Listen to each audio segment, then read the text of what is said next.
Assalamualaikum warahmatullahi wabarakatuh.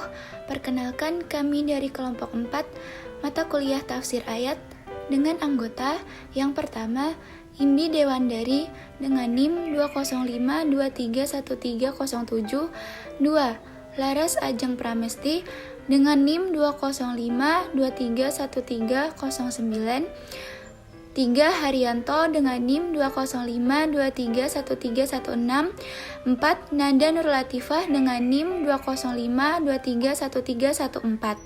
Pada kesempatan kali ini kami akan menjelaskan tentang konsep zakat, infak, dan sedekah. Yang pertama yang akan kita bahas adalah zakat. Pengertian zakat. Dari sisi bahasa, kata zakat diambil dari bahasa Arab zaka, yang berarti suci, baik, tumbuh dan berkembang. Dinamakan demikian karena zakat merupakan proses memperbaiki dan membersihkan diri dari apa yang didapatkan. Sedangkan secara istilah, zakat ialah pengelolaan mengenai takaran harta tertentu yang didapat dari orang yang wajib membayarnya, yang dinamakan sebagai muzaki, yang selanjutnya diberikan kepada orang-orang yang berhak menerimanya atau mustahik. Dasar hukum dalam melaksanakan zakat. Pada Al-Quran, kewajiban dalam melaksanakan zakat dilandasi oleh dasar hukum yang salah satunya diambil dari Quran Surat Al-Baqarah ayat 110. Dan dirikanlah sholat dan tunaikanlah zakat. Dan kebaikan apa saja yang kamu usahakan bagi dirimu, tentu kamu akan mendapat pahalanya pada sisi Allah. Sesungguhnya Allah Maha melihat apa yang kamu kerjakan. Dan pada Quran Surat At-Taubah ayat 103, ambillah zakat dari sebagian harta mereka. Dengan zakat itu kamu membersihkan dan mensucikan mereka, dan berdoalah untuk mereka. Sesungguhnya doa kamu itu menjadi ketentraman jiwa bagi mereka, dan Allah Maha mendengar lagi Maha mengetahui. Di samping ayat Al-Quran, ada juga hadis yang menjelaskan masalah kewajiban zakat. Ibnu Abbas berkata, aku diberitahu oleh Abu Sufyan. Lalu menyebutkan hadis Nabi, ia mengatakan, Nabi menyuruh supaya kita mendirikan sholat, menunaikan zakat, silaturahmi, hubungan keluarga, dan afaf, menahan diri dari perbuatan buruk. Hadis riwayat Bukhari. Jenis zakat. 1. Zakat fitrah ialah zakat yang wajib dikeluarkan oleh setiap orang Islam, baik laki-laki maupun perempuan. Zakat fitrah dilaksanakan pada malam 1 Syawal. Yang kedua, zakat mal ialah harta kekayaan yang dimiliki oleh seseorang maupun badan hukum yang wajib dikeluarkan untuk mustahik dengan ketentuan jangka waktu tertentu dan dalam kadar minimal tertentu pula. Syarat dan rukun zakat. Syarat. 1. Syarat orang yang berzakat atau muzaki ialah Islam, merdeka, balik, berakal, dan mempunyai hak kuasa terhadap hartanya. Yang kedua, syarat harta sebagai objek zakat. Milih penuh, berkembang, melebihi dari kebutuhan pokok, mencukupi 1 nisab, mencapai 1 tahun atau haul dalam masa kepemilikannya. Harta yang dimiliki tersebut telah bebas dari hutang. Sedangkan rukun zakat, yang pertama, proses pengeluaran hak milik dari sebagian harta yang wajib dikeluarkan zakatnya. 2. Proses penyerahan harta tersebut dari muzaki kepada orang yang bertugas atau orang yang mengurusi zakat. Yang ketiga, penyerahan amil zakat kepada yang berhak menerima zakat sebagai pemilik. Golongan yang berhak mendapatkan bagian atas zakat harta kekayaan terdiri dari 8 golongan, yaitu 1. Fakir, 2. Orang miskin, 3. Amil atau pengurus zakat, 4. Mu'alaf, 5. Hamba sahaya, 6. Ghorim atau orang-orang yang berutang, 7. Fisabilillah, 8. Ibnu Sabil. Hikmah dan keuntungan zakat. Yang pertama, dapat membersihkan diri dari dosa dengan berakhlak mulia. Yang kedua, mewujudkan tatanan masyarakat yang rukun, damai, harmonis, dan sejahtera. Yang ketiga, sebagai kewajiban agama, zakat memberikan kepuasan ke dalam hati orang yang beriman karena ia telah dapat menunaikan kewajiban untuk membantu orang yang membutuhkan. Yang keempat, zakat secara ekonomi menjadi pendorong yang kuat bagi investasi. Fungsi zakat dalam perekonomian. Fungsi zakat dalam perekonomian dimaksudkan sebagai alternatif penanggulangan kemiskinan. Zakat dalam pengembangan potensi ekonomi umat benar-benar dapat berjalan efektif. Diharapkan tercapai social safety nets serta berputarnya roda perekonomian umat, mendorong inovasi dan penggunaan iptek. Ketiadaan jaminan dalam bertransaksi, sarana penerapan produk ekonomi Islam secara murni, penyaluran modal, dan pembangunan industri. Manajemen zakat.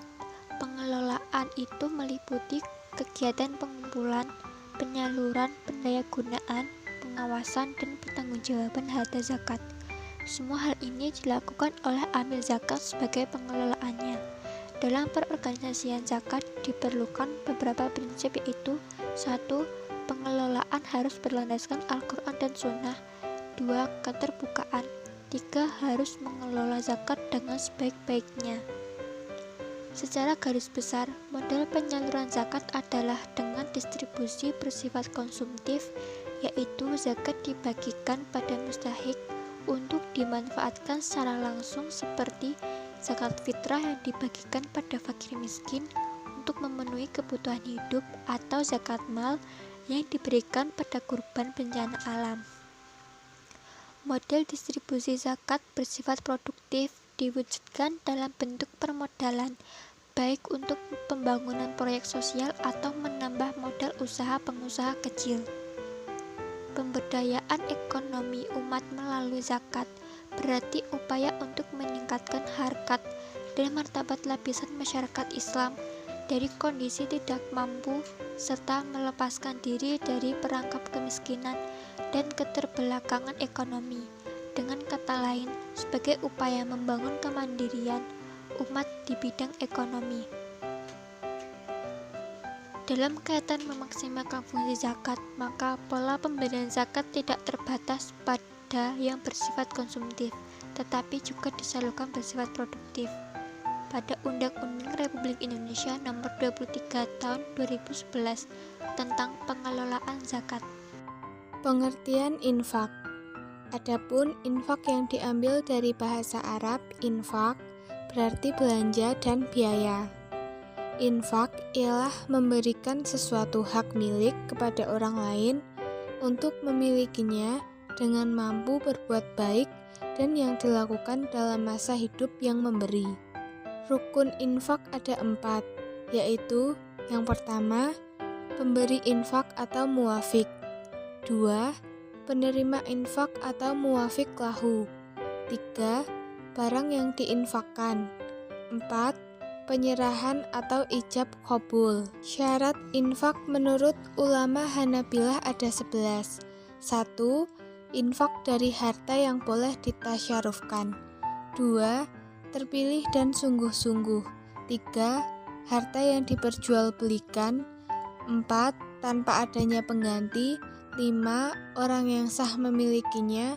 6. Sah menerimanya. 7. Walinya sebelum pemberi dipandang cukup waktu. 8. Menyempurnakan pemberian. 9. Tidak disertai syarat waktu. 10. Pemberi sudah dipandang mampu tasyaruf atau merdeka dan mukallaf. 11. Mauhub harus berupa harta yang khusus untuk dikeluarkan. Syarat-syarat barang yang diinfakkan adalah 1.